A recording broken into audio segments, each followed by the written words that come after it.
Look, this is what Pesach means on the Jewish calendar. Spring is coming. Yes. It's the ultimate springtime holiday.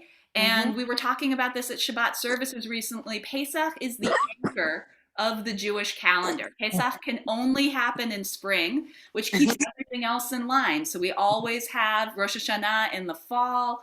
We always have Tisha B'Av in the summer, Hanukkah in the winter. And it's all because Pesach never moves. Right. So with everybody's permission, we're going to get started. You have another, 120 seconds of me talking at you, and then Jeffrey's going to take it away. So Bruce, if you would be so kind to mute all so we don't have any errant sirens or email notifications or beeping ovens interrupting the proceedings.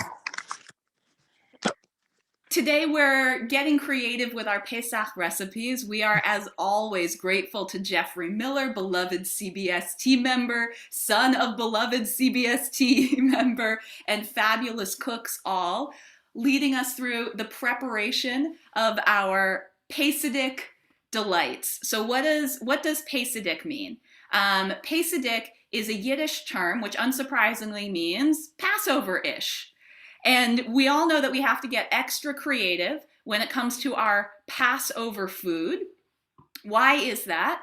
From the very start, from the description of the Exodus in the Torah and going forward, we read a bunch of these rules over the weekend.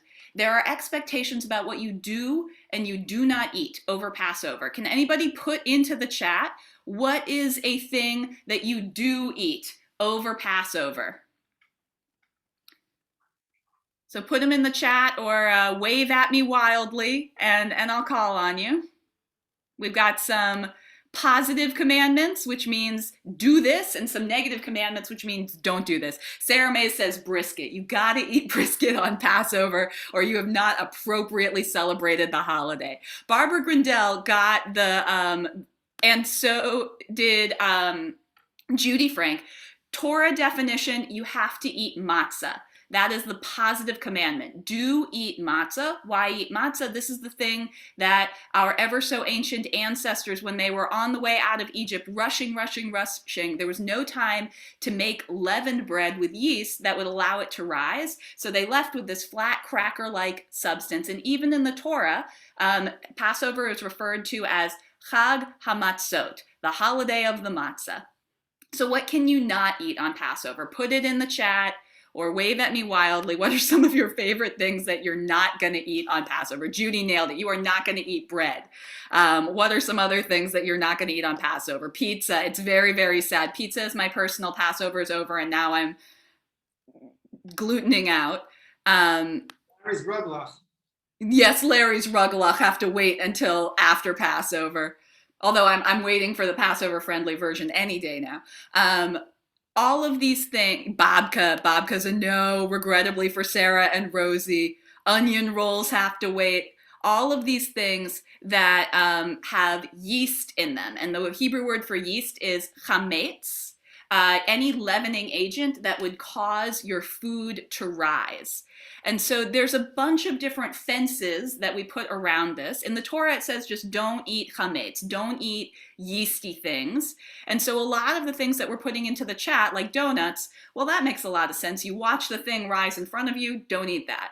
But to make sure we aren't possibly infringing on a gray area, which may be yeasty or only a little bit yeasty, or we didn't realize that there was chametz in it, the Talmud puts a fence around a fence around a fence. And this includes the idea of kitniot, which comes from the Hebrew word katan, which means little.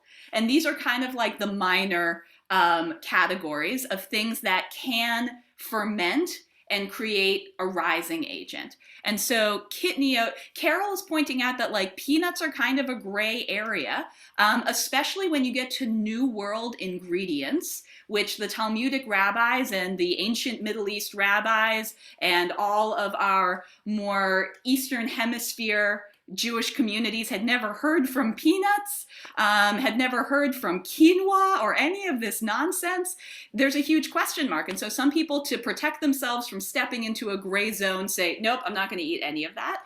And some people say, well, if it hadn't been introduced by the time of the Talmud, whose fault was that? I can definitely eat it. There's no law that says that I can't. So most of the kitniot are legumes, like beans, and there's also rice, and there's also millet. And this is why in the Jewish community, we have to get extra creative about what we do put into our Passover dishes, which makes them all the more innovative, all the more delicious, and all the more specific to each of our family traditions. So I'm delighted with the recipes that Jeffrey has shared for what is sure to be a fabulous Passover meal, and truly a fabulous meal anytime. Carol Feynman is asking, how about, like gluten-free stuff? Does that get around the rules?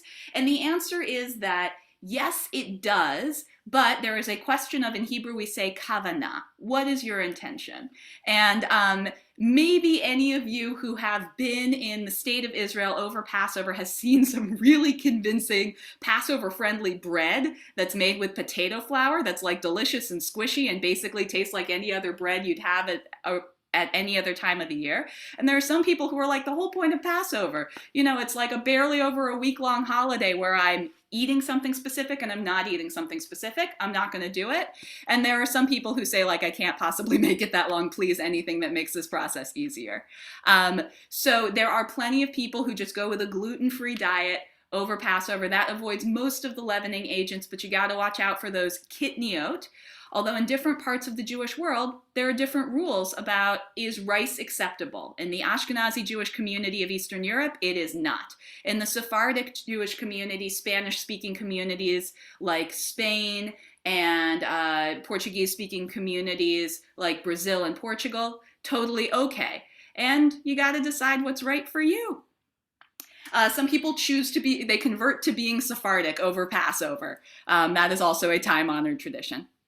All right, any questions that you have during these proceedings, put them in the chat, and I'm going to interrupt Jeffrey every once in a while to say, can you give us a closer look at that pan that you're simmering, or exactly how much would you suggest, or got a good substitution for this? Put them in the chat, and I will be your megaphone. We're recording this. We're going to send the recording out after the cooking workshop, so never fear if stuff is going a little fast. And this is very Julia Child-esque. Jeffrey has preset a couple stages of the meal, so don't be surprised when a beautiful, perfectly rendered broth appears in minutes rather than hours. Jeffrey, anything else we wanted to say before we get to cooking? No, let's start cooking. Well, we do have to thank Jeffrey's wife, Lori, and Jeffrey's son, Nick, who are our people behind the scenes, who made sure all the lighting is good. And thank you, as always, to Bruce Roberts, our amazing Zoom manager for CBST. Without him, we wouldn't be in this room today. So take it away, Jeffrey. Thank you, Rabbi. So this should be fun. Passover is actually my favorite holiday. And my holidays are listed in favorites by the quality of the food that we eat. So I've always loved Passover food. I mean, there's matzah, there's farfel, there's charoset, matzo brai. I even like the hard-boiled egg with salt water. You're like, hard-boiled egg with salt water? How interesting is that? But for some reason, every Passover, we have hard-boiled egg with salt water, and I used to really look forward to that. So I'm not going to give you a recipe for that today. I assume everyone can make hard-boiled egg with salt water. But we're going to do a couple of dishes, and you've got the recipes in advance. And I'll thank Bruce for organizing the slides. And I'm going to start off by throwing them off a little bit because we're going to do the stuffed cabbage first, but I realize I have to make the matzah meal filling, the matzo balls first because they got to chill before I cook them. So sorry, Bruce, I've already screwed up once, and hopefully that'll be the first and only time. Matzo balls is you just follow the recipe. That's really it. It's in a box. There's like 4 ingredients, and I've always made it. And this year I was saying, well, maybe I should make it from scratch. So I looked for matzo meal in the supermarket, and the recipe was matzo meal, egg, oil, and that's it. And I was like, well, I might as well just buy the package because it's the same exact ingredients. So the recipe's right there, and I just followed these here. A couple little things. I don't know if they're techniques. So I'm going to crack my eggs, 2 eggs.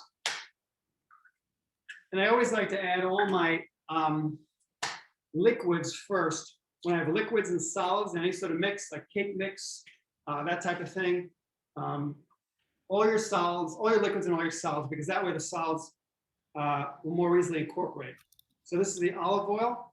You can use olive oil or schmaltz. Schmaltz, if we have any non-Jews on here, which I don't think we do, is rendered chicken fat, and it makes them a little more flavorful and a little less healthy. So today we can go with olive oil. And then I'm adding dill. And dill is actually, this is an ancient Jewish tradition, adding dill. Because my wife likes dill, so I added it in. So here's the, I'm going to beat them up. And you just really, you know, you want to get them beaten up. Then I've got my matzah meal, one package. If you buy the matzah meal and not the matzah meal mix, it's the same exact thing. Then you make it from scratch. So Jeffrey, can you remind us about what serving size this is creating? this will make about 8 or 9 medium-sized matzo balls, which will start at about walnut size and end up at about tangerine size if I do it properly. So I'm just going to mix until it's sort of incorporated. And that's really it. When I don't see any more dry, it's done. I like a little peppery, so I'm gonna throw some pepper in. And a little fresh pepper. So that's the secret. And this now just really has to sit in the fridge for maybe 15 minutes, just to chill.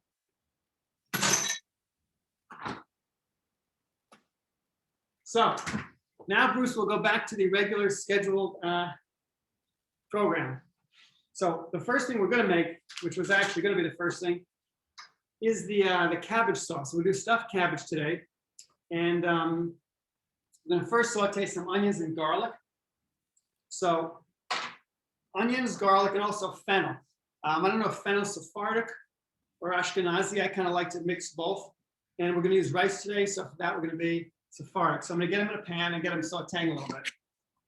And can you, any suggestions for a rice substitute if somebody is following like a traditional Ashkenazi Passover tradition? You can leave them out. It's just to lighten up the meat. You can have more onions. You can have some celery or some carrots. Really, any one of those things would work. And we have a question, Jeffrey, about our oil selection. Got to be olive oil, or like could it be vegetable oil? Anything you want. I like extra virgin olive oil for the flavor, but it could really be anything. So I've got a few tablespoons of oil in, and I'm really just adding this stuff in to soften it up a little bit. And once it's soft, I'm going to throw in a larger pot, and I'm going to add the rest of the ingredients. So these are going to start to cook a little bit, and let me get a larger pot.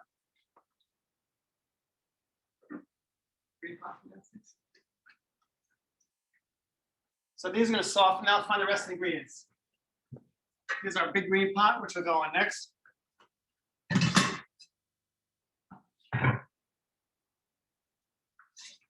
So now I do think it's I don't know if it's an Ashkenazi tradition or Sephardic, but sort of a sweet and sour flavoring for a lot of dishes, especially sort of meat, savory dishes. And when I was a kid, my mom used something called sour salt, and I don't even know where to get it anymore. She used to get it in Brooklyn at some little Orthodox place. I don't know if they still make it, but it was kind of interesting. And I think that got the sour flavor. What I like to do is add lemon. So I use a mandolin, which is a slicer, and I'm just going to slice it nice and thin. I wanted to give a little zoom trick to anybody in the audience. If you hover over, if there's ever a split screen, you know, we're showing the recipe, but we're also showing Jeffrey. You can hover over the line between them and it'll let you slide it back and forth. You can make Jeffrey full screen. You can make the recipe full screen. You have control. So, and lemon is pretty tart. And if you just eat it raw, obviously it's crazy tart. But when we cook it, it's gonna mellow out, plus we're adding the sweetening ingredients. Now, my Aunt Gussie used to make stuffed cabbage, and she used ginger snaps. So we're gonna not use ginger snaps because I'm not wild up for the cookies and food, although it was delicious. But there's gonna be sweetness, which is gonna come from the raisins and from the apricots. So this is the Ashkenazi version. So now we've got these things together. We're gonna take the big pot, and now these are sauteed. I'm gonna basically throw them into the pot. And I want to start on high so it gets cooking. I'm adding all the rest of my ingredients, my raisins, which are mixed with a little ginger. That's going to be instead of the ginger snaps. The apricots, which is the Ashkenazi piece. Then some tomato sauce, just plain tomato sauce. And I like to get a little bit of water in there. 2 cups of water, I think I said. So remember, friends, there are kosher for Passover alternatives to everything. You know, in your grocery store section that has the tomato sauce, they also probably have a kosher for Passover version. This means that there is rabbinic supervision checking to make sure that no chametz snuck its way in to a jar of tomato sauce. Even some of the things that you'd say, how could that possibly be not kosher for Passover? It's just a protective measure, like what if they were also processing dinner rolls with the same mixer that they were using for the tomato sauce. Heaven forfend. But that's why you see all those hechshers, all those stamps of approval from different rabbinic bodies like the Orthodox Union, or there's another one, a K with a star in it. And that's just a question of which rabbi was on the premises to give their seal of approval. So then going back to the Sephardim, a little bit of charoset, which has got some spices, and I'm gonna read you the ingredients so you can make it at home. A little bit of chilies, smoked paprika, cumin, caraway, fennel, garlic, coriander, black pepper, cinnamon, mint, ginger, and parsley. All that in this little jar, but it's got a nice kick to it. And then I've got some dried herbs. This is some cloves, some fennel seed, some cardamom pods. And I like to grind those spices fresh because you get a much better flavor. That sounds like a perfect blend for Havdalah. You should put that in your spice box. Yeah, absolutely. So this is our little coffee grinder, and it's really, really nice for blending spices. And Jeffrey, what's your favorite place to get harissa from? I'm in Philadelphia. So I would say there's a lot of different places. Reading Terminal Market in Philadelphia, if you guys know that, is a great place. So now I've got a nice mix of ground spices, and I'm going to throw that in. So I got some nice fresh flavor for that.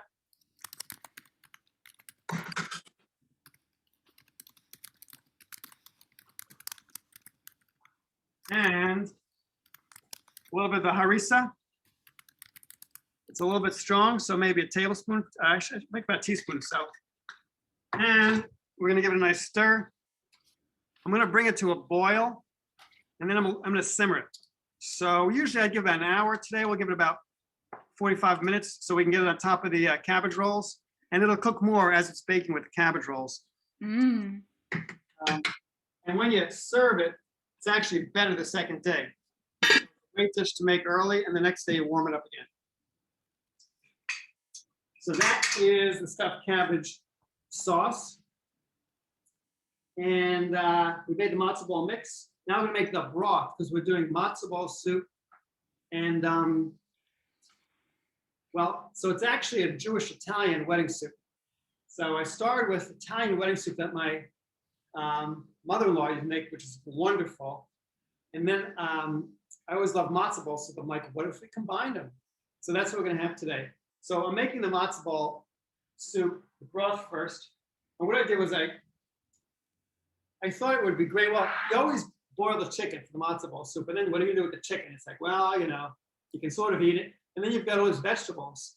So a while ago, I thought, well, why don't we just make a nice boiled dinner? So today we're making matzo ball soup and boiled dinner.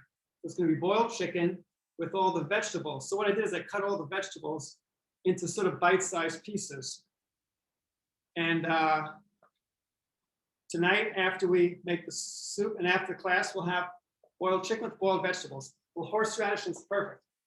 So the one thing I want to talk to you about is the onion. You want to eat the onion. So I'm going to cut through the stem, the base, I should say, and then the base here. I'm going to peel it. And you want to eat the onion, but you don't want to eat the root. So you cut it, just the hairy part of the root off, leaving it still attached. So it doesn't fall apart when you cut it. And I'm going to cut it into, I guess thirds will work. I want to go right through the root so it stays attached. And that's my onion. I've also got some carrot, parsnip. I got this great peeler, Williams Sonoma. I like to peel on a cutting board. Some guys are peeling up in the air and the boards, the carrots rolling around, the slicers rolling around. But you do much better if you keep it kind of on the board. So that's my parsnip. Carrot, same thing. Keep it on the board.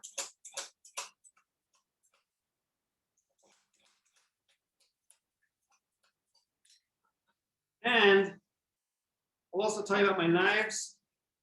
This is an unpaid endorsement, JapaneseKnives.com. It's a great knife. It's carbon steel. You can see it's a little rusty, but it holds a great edge, very sharp.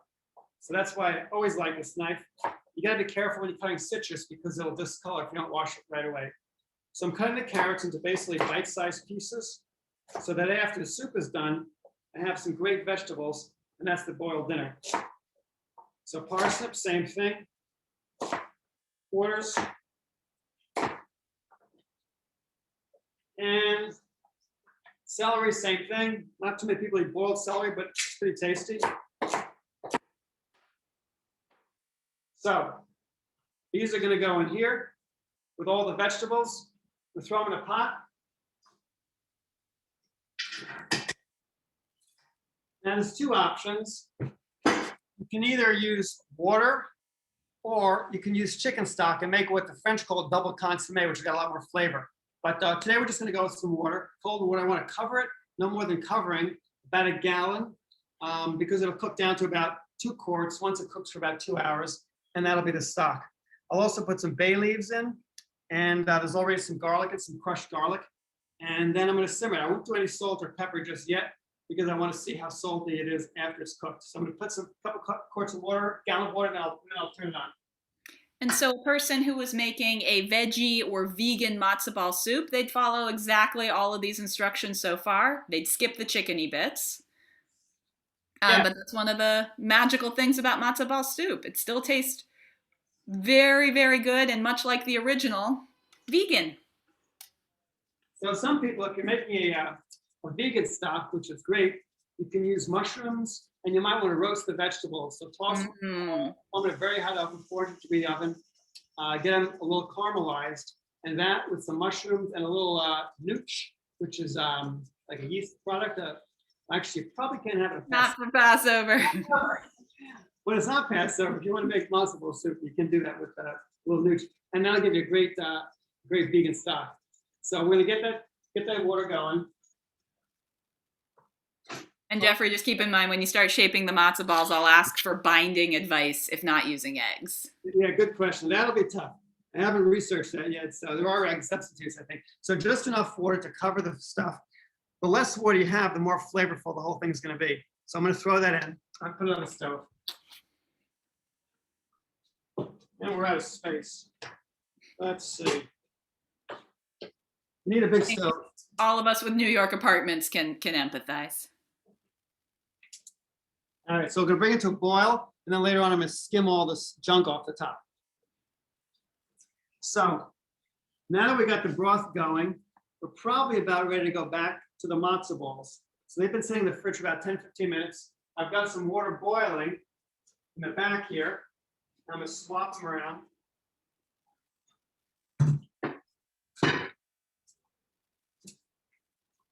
So I actually don't want it boiling. I just want it simmering because when I drop the matzo balls in, I don't want them to fall apart. So it's, as you can see, it's a very, very, very low simmer.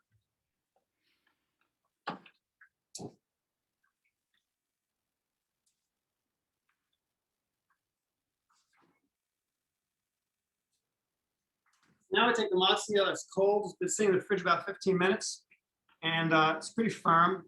So I want to wet my hands. And then basically, I'm just going to make meatballs. I want to make about 8 or 9. So I kind of pull them together. And, you know, golf ball size or so. Just drop them in the water.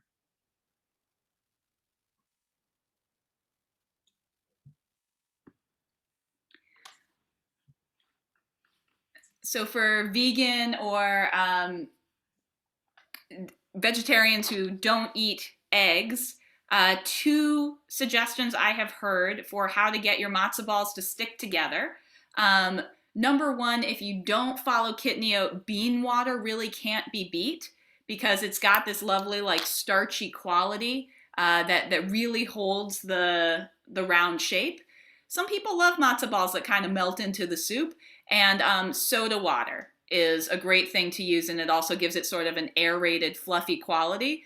But famously, my bubby, who was a gourmet chef, great matzo balls, light as air, and my Zadie never approved of them. He said they're good, but they're not like my mother's. One time she really blew the recipe. They sunk to the bottom like a stone. You could like break your teeth on them. And he said, oh, just like my mother's.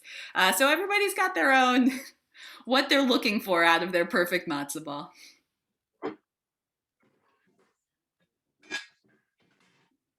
So there we go. Okay, so they're in the water, low simmer, barely a simmer. I'm gonna put the lid on. We have about 20 minutes or so. All right, so Bruce, we're back on schedule. My apologies. So the meatballs. The next thing we'll do is make the meatballs. And this is a recipe I borrowed in part from the New York Times. They have a weekly food, actually it's almost every other day, little food blog, and I encourage everyone to take a look at it. It's got some great recipes. And this was for turkey meatballs, the Italian wedding soup. And after I saw that, I was like, Italian wedding soup, matzo balls. That's when I put it together, and it came out pretty good. So turkey, we're using ground turkey. If you want to go vegan, I would say Passover is tough, but if it's not Passover, I would do a mixture of beans, maybe some black beans, some chickpeas. I would roast them in the oven so they get a little crispy, chop them up. I think then that would work pretty good. So going with the wet and the dry, I'm considering the meat wet. A little bit of extra virgin olive oil again. This is the chopped garlic and the lemon zest. And the parsley, I'm considering that also a wet-ish type item. The eggs.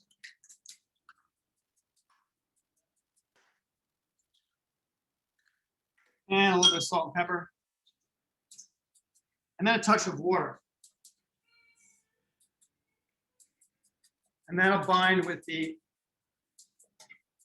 matzo meal mix that I'm adding. Matzo meal, I should say. So I didn't measure the matzo meal that closely. I basically want enough that it will bind it together. So start about half a cup. If I need more, I'll put a little more in. It's more of a consistency thing than the exact measurement. I think it's still a little moist. So I'm going to throw a little more matzo meal in. Matzo meal is a great binder. Yeah. Just turn it down a little. And there's no rule that says you can't eat matzah or use matzah meal any date on the calendar. It's just this is the holiday where you don't use the chametz. So I know plenty of people who love keeping matzah around the house because it makes a great cracker, or the matzah meal. It's a good binder. Although maybe not immediately after Passover, we're all a little matzahed out. So let's see. So that's our mixture. Normally I would taste it. what you could do, and you should do, is make a little burger out of it and put it in some boiling stock to give it some, to cook it off a little bit, give it maybe 2 or 3 minutes, and then take it out, and then you'll see what it tastes like. So I'm gonna make some meatballs, again, however big you wanna make them. Just rolling them. I love this fusion that Jeffrey's created of the Italian wedding soup and the matzo balls.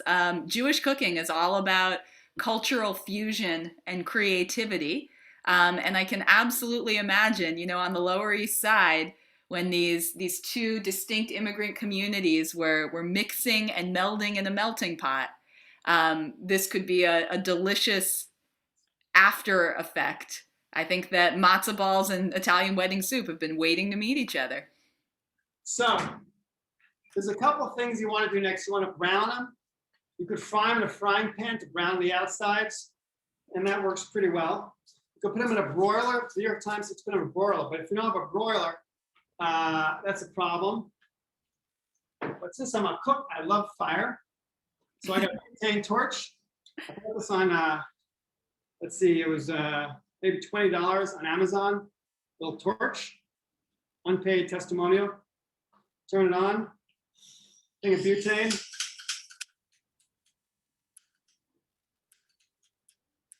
Of course, it's got a light. Let's see if we can get a light, borrow a light.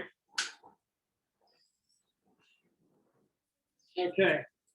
So you can also torch them this way if you don't have a broiler at home. Now I really feel like we're on Food Network. Here you go. So I'm just going to really get the outsides a little bit browned and a little bit cooked. And then they're going to go in the oven. They're going to go in the stock actually a little later on.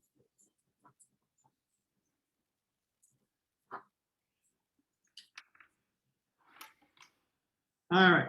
So that's it for the meatballs. And later on, we'll finish poaching in the soup. So that is the Italian meatballs. Let's see. Now we're making the cabbage roll mix. We're also having stuffed cabbage, as you know. So I've got all my cabbage ingredients here. What I want to do is, again, saute the onions a little bit just to brown them up so they're a little softer and they're not raw onions in the cabbage mixture. I'm getting close to running out of room on my stove, so I'm going to move a couple things.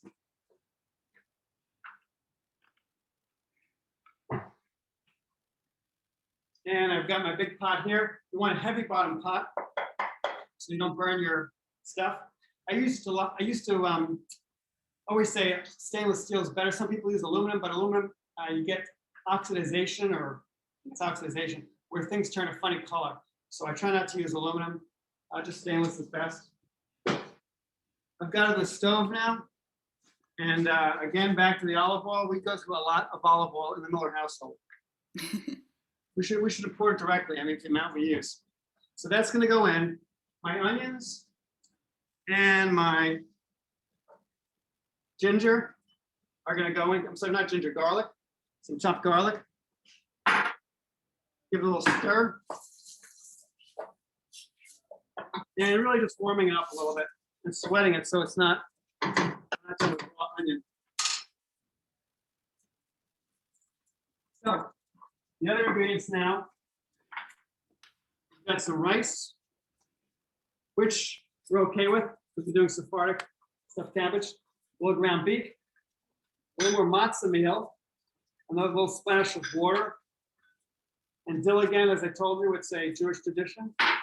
Salt and pepper and eggs. So it's kind of similar to the meatballs, except the dish with the rice and the dill again. We've got a lot of dill in this dish. And if you're not being Sephardic for Passover, the rice is there to lighten up the meatball. It's not in the, not the essential ingredient on the table, but delicious.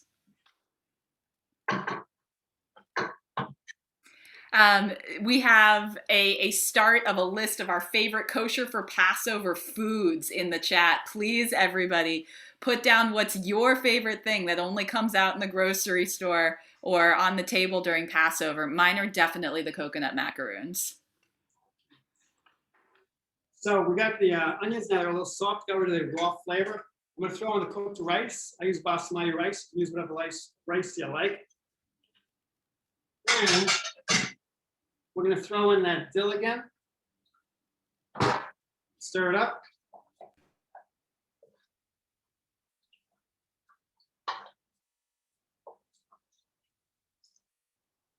Now we're gonna go back with the chopped meat.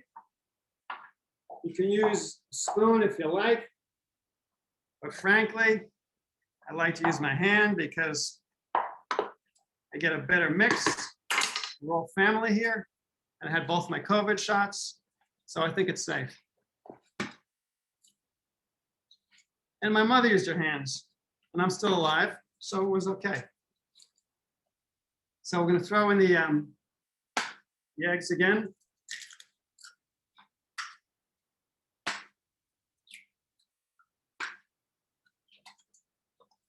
The eggs are going to bind the whole meal and the meat together in the onions.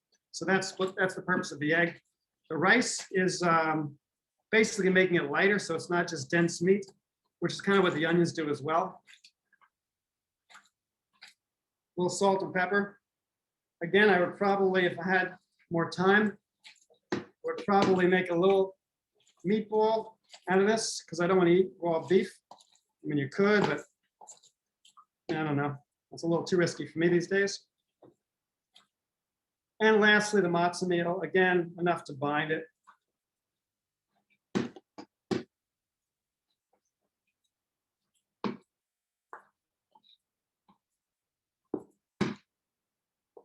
And that is pretty much that. I was going to put a drop of water in, but it looks pretty. I think the eggs are extra large, so I can't need it. So I'm going to skip the water this time.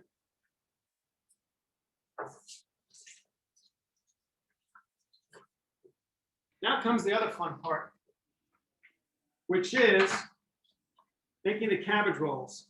So there's a couple ways to make cabbage rolls. I used to always make it by dropping boiling water, and then someone told me if you put them in the freezer, the cabbage heads, then take them out, when they defrost, they'll all be softened. So I tried it last week, and it didn't work. So we're back to boiling the cabbage heads, which is a little bit of a pain, but it works. So I've got some water boiling here. What I'm going to do is I'm going to take this cabbage, I'm going to cut out the core.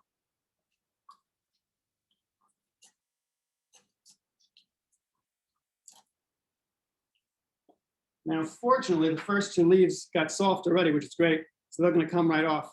But otherwise, you got to take a few leaves off, boil it, take a few leaves off, boil it. But I need them to soften anyway because I want the I want to be able to roll the mixture and they need to be soft. So drop them in. And while they're cooking a little bit, I could tell you my my Passover story. This is a part of family lore. This is probably 50 years ago. I was at Aunt Gussie's house, and the whole family was there in a little apartment in Brooklyn, and that's where we had Passover every year. And so I was a little kid, but I'm trying to follow along. It says, drink the wine. I would drink the wine again. And there's 4 glasses of wine, so I'm drinking the wine. And then at some point I got a little sleepy, so I apparently went under the tablecloth, went to sleep. At a certain point, they're like, "Where's Jeff? Where's Jeff?" They couldn't find me, and I was fast asleep under the table. So now I know not to drink 4 full glasses of wine. But that was a little bit of Miller family lore. So the cabbage is cooking, and again, I don't need it to go for too long, just long enough for the leaves to get softened. The first 2 leaves are coming right out because they already were not partially cooked, but they were soft. So I take the leaves into my cutting board.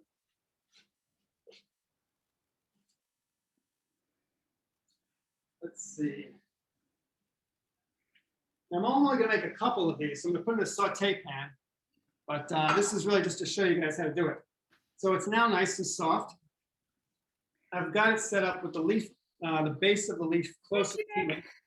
I was just about to ask. Now we have a nice clear view of the There you go. The cabbage rolling. And I get a handful. I mean, what's a handful? You want to get as much stuffing as you can in because that's your entree, as it were. So I kind of form it my hand to, I don't know what you'd call the shape, a small football maybe, or a blintz shape. Put it down here. Can you guys all see it? The front of the leaf is there we go. That's a great camera. I'm really just going to start rolling it. First, I'm going to roll over the sides, and I'm just going to roll it. I want it to be nice and tight so it holds together, and it's kind of pliable. And then the end of the leaf, it's got to be in the bottom so that it doesn't come unwound. So now I'm going to sit that into the saute pan. Gorgeous. I'll get another leaf, same thing. Jeffrey, I'm going to have to send you the chat when we're done. We're trading matzo ball recipes. There you go. All right. Well, matzo ball is a tricky one. Same thing. I'm rolling it again. And cut our end of the leaf side down. That's 2.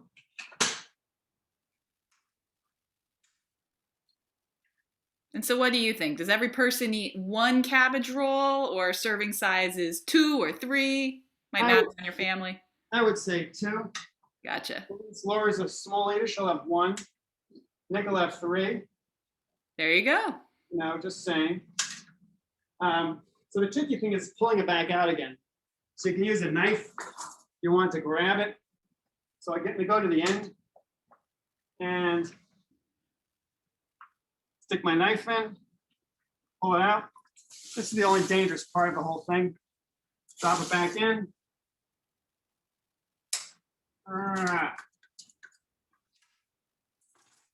Or you can just pull the whole thing out. I've actually got it in one of these pots. You can grab the ends and pull out the whole basket, but no need to bother with all that. 2 more leaves. And gonna make our filling. Gonna form it into our little football shape, or quenelle. If you were French, this would be a quenelle shape. Gonna roll the edges, roll towards the tip again, and kind of go all the way into my pot there, my saute pan. I feel like leaf rolling technique is a very prized skill. Yeah. I'm going to have to try doing the edges in before I start rolling grape leaves too. There you go. So edges.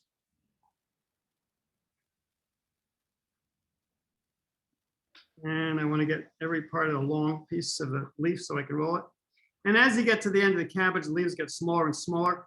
I try to find cabbage that already have the big leaves. Sometimes in supermarket, they will cut out the outside leaves, which it's a shame because those come off easily and they're nice, a lot of flavor, nice dark color. So I'll do one more, and I think everyone gets the hang of it now. And roll and roll and roll and roll, and then put it there. And it's kind of, as you roll 2 or 3, you're pretty much ready for the next batch. So that's a good thing. So I think that's enough of those to get the idea. Let's see. So the next thing we'll do is take the sauce, which has probably been cooking for a while.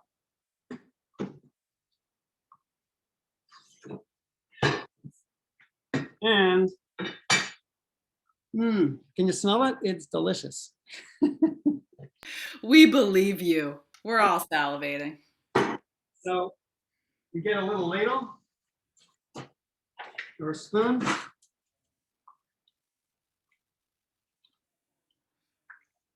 Stir it up. At this point, it's pretty soft enough. You can actually taste it too to see if you got the right seasoning, and I would do that always. So I have my tasting spoons, very hot. Good, maybe a touch more salt. It's still pretty lemony because of the lemon, but as the sugars sort of the fruit come out and it starts to cook, it'll lose a little bit of its sharpness.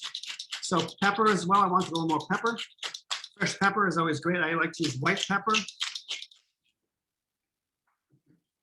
And I'm going to cover these because You want them to basically bake in the liquid. Look how pretty those are with the bright green.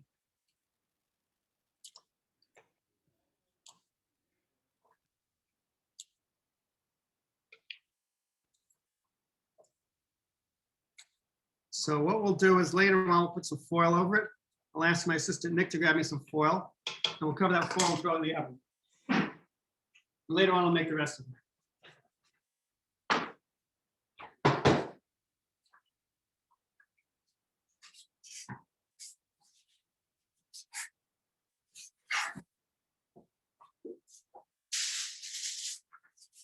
So let's see, that is the cabbage. And the next thing was going to poach the meatballs. So those are the meatballs we seared and browned. They actually get browned on the saute pan, but not as much fun. So if you're a cook, you like to play with fire, so, but actually I'll say you get a better result in a frying pan or in the oven or broiler. So what we're going to do is now we're going to poach those meatballs that we made earlier in the chicken stock. So the chicken stock obviously is not done. It takes 2 hours. Typically about 2 hours is what you need for chicken stock, chicken soup. But I made some last night. I have it. I've been heating it, and that's going to be the basis for our matzo ball soup with the meatballs. So I'm going to take that forward. And here is the soup. I've got this beautiful copper pot that my wonderful mother-in-law got me from France, from Delorraine, which is a fancy French place. And that's a nice rich chicken stock. And I'm going to drop the meatballs in and just kind of poach them because they were seared brown on the outside, but they were not cooked through. Because I didn't want to cook them through. I want the flavor to be in the meatballs and in the stock. So I'm going to put this on the stove and simmer it for about 2-3 minutes until they're done.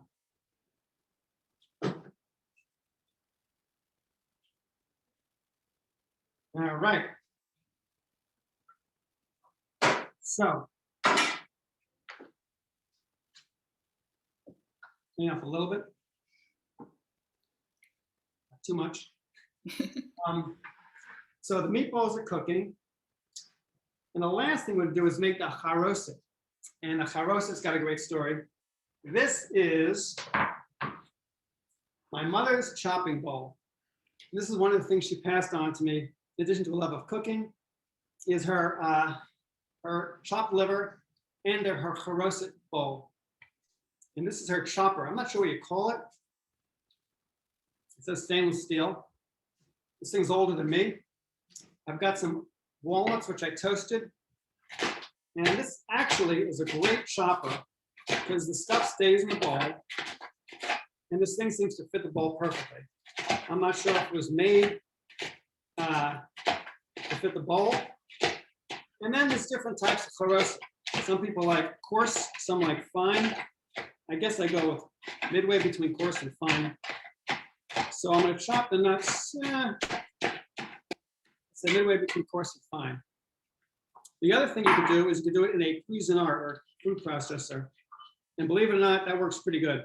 That would not be traditional. I would say traditional for you because I don't want to upset anybody.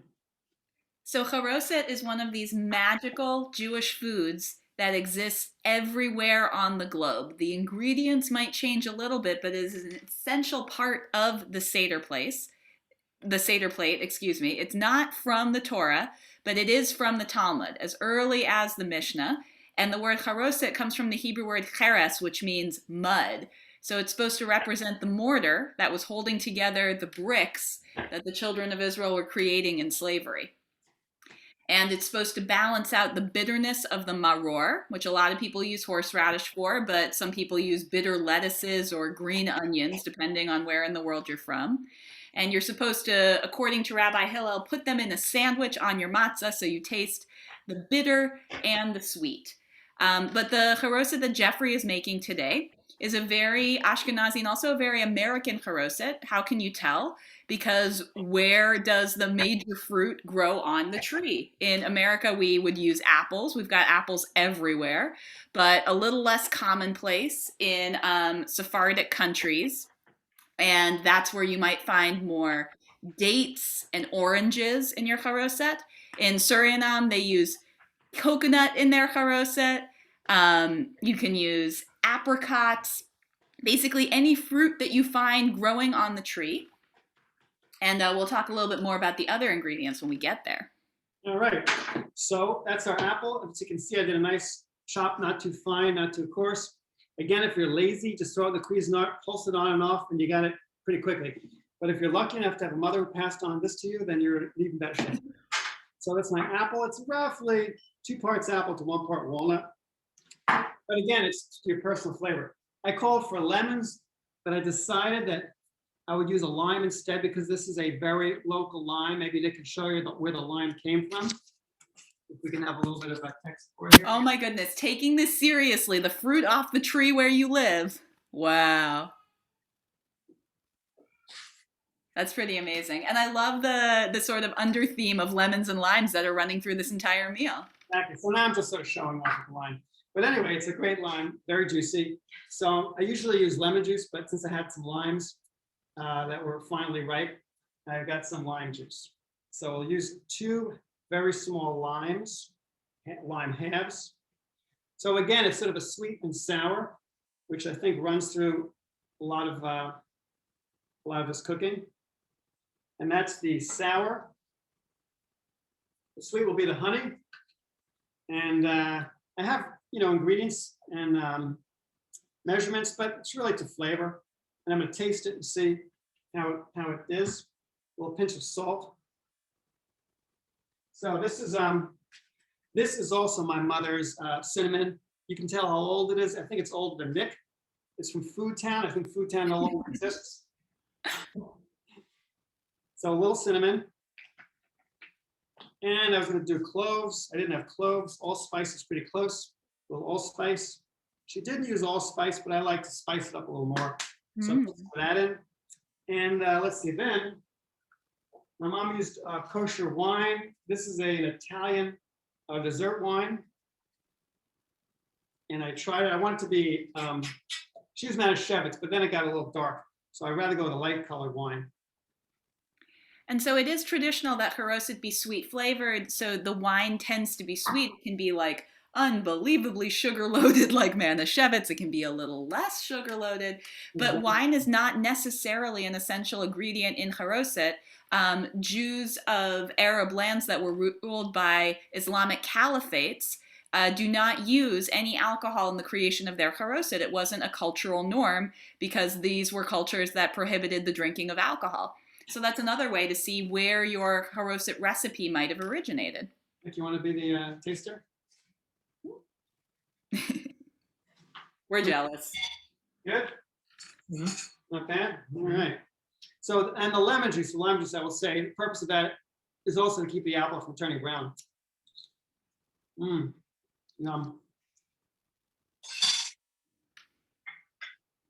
So we have our platter for the charoset. And this could be our hors d'oeuvre tonight.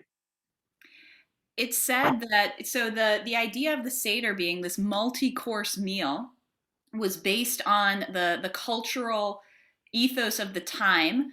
When the Haggadah was being put together in the age of the Talmud, a Roman symposium, just like Plato wrote about, that these were lengthy meals where deep questions were asked and answered. And it was customary that you would have a sweet spread hors d'oeuvre at the beginning of it, and charoset certainly seems to fit the bill. That's also where we get the word afikomen, the Greek word for dessert, although some people are disappointed when they find out that it's matzah.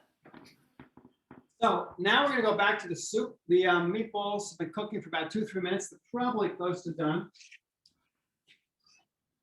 There's a couple ways to check to see if they're done. I would use a small paring knife, or if I can't find it, a big paring knife. And I'm going to basically stick the knife into the middle of it and see if it comes out hot. It should be hot enough that if I touch it, yeah, it's very hot. Okay, so that's the very hot method. Probably around 180 if you had a meat thermometer, but like I don't know if you want to stick a meat thermometer in a meatball, you could do it. It does work. These are cooked all the way through because I can tell how hot it is. So these meatballs are ready. Now I'm going to throw in the escarole, or if you're truly Italian, it's scarole. So this is escarole, which is a nice vegetable. I've chopped it up, washed it. I'm going to throw it in the soup. And it cooks down to almost nothing. So it's a fair bit I'm throwing in. And I'm going to stir it up, put it back in the stove, turn up the flame a little bit. Let's see, where is the flame? And let it sweat. Then, while that's getting ready, I'm going to pull out the stuffed cabbage. So this is the stuffed cabbage I made earlier. Heat it up again with foil. This is where we get very Julia Child. We jump to the good part. Yes, we're a little out of order, but that's okay. Look at that. Ooh. And that smells good. So I'm going to get a couple of stuffed cabbage. It's nice and steamy. Gorgeous. On top. And if I was feeling ambitious, I put a little more dill on top, but I think we'll use enough dill for one day. And that's the plated up stuffed cabbage. And last but not least, look at our matzo balls, which have puffed very nicely. As you want to take a look, you can see those matzo balls double in size. So And they're floating. They are floating.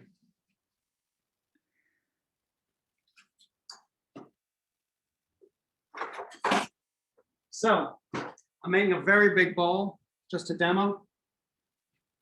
I've got my meatballs with the escarole. And this is what makes it Italian wedding soup, in part. Then